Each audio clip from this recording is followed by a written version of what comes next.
All right, Nick, one of our favorite teams to talk about, the Detroit Lions. We've been following them heavily since last season, a real feel-good story, but it's not so much of a feel-good story anymore, Nick, because once you have success, there's expectations, and the Lions have kind of knocked those expectations out of the park, in our opinion, in this free agency period.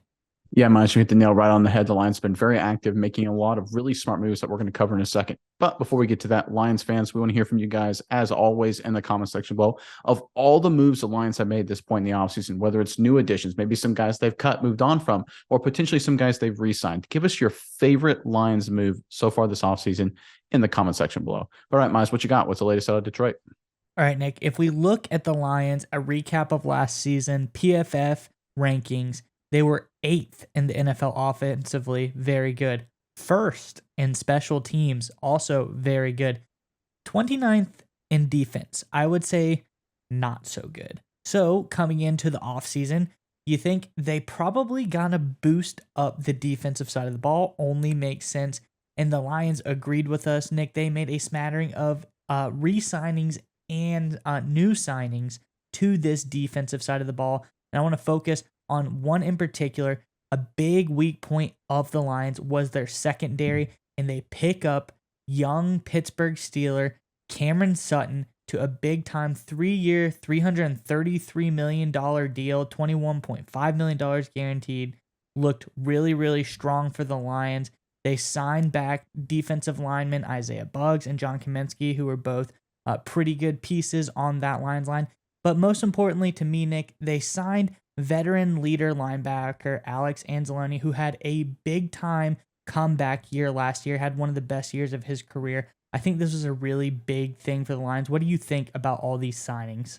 So when I look at what the Lions have done this offseason, I'm going to focus on some of their new additions. And to me, it's been about two things: addressing the need, like you alluded to. They have big holes on defense, in my opinion, specifically the back end. They've come out and done a great job addressing that. But number two, it's about value, right? Because these are one of the Lions are one of these positions right now because they're not on a rookie deal. They don't have Jared Goff as, obviously a veteran. His cap hit isn't crazy high, but it's still more than a young guy like a Jalen Hurts for Philly, for example.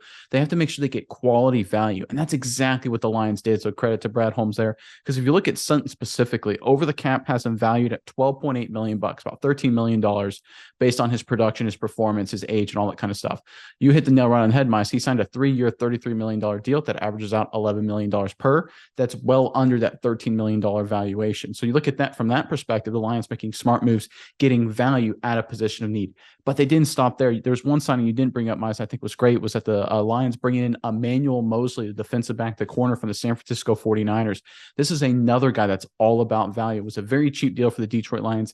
So cheap, so effective that Pro Football Focus's Sam Munson called it one of the best additions of any team in free agency so far. He thinks he gets a lot of value for that contract and his performance, and of course, filling a need in the Lions secondary.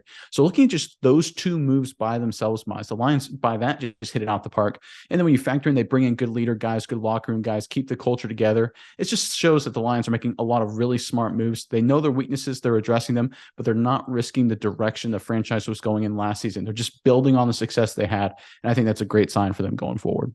Yeah, Nick. And when you think about the Lions secondary, I actually Mosley slipped the radar. That is a huge pickup for them.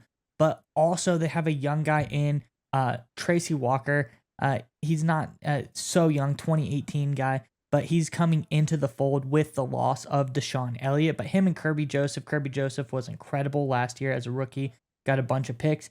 He was a very, very good player there. So I think that on the back end was really, really good. And I think mostly, adds the depth with Sutton. They're both 70 plus graded per PFF. So great additions there. But a tough loss on the offensive side of the ball. Jamal Williams, fan favorite, team favorite, Hard Knocks legend, a guy who had a lot of personality, but they don't let that bother them, Nick. They go right back out. They signed David Montgomery to a 3-year, $18 million deal. They don't break the bank, able to bring in a solid running back in Montgomery to bolster that backfield. I think this is going to be a good guy to spell Swift, and it's going to be a really strong addition to the offensive side of the ball that was already really, really good. So Lions just all across the board making some really smart moves in free agency.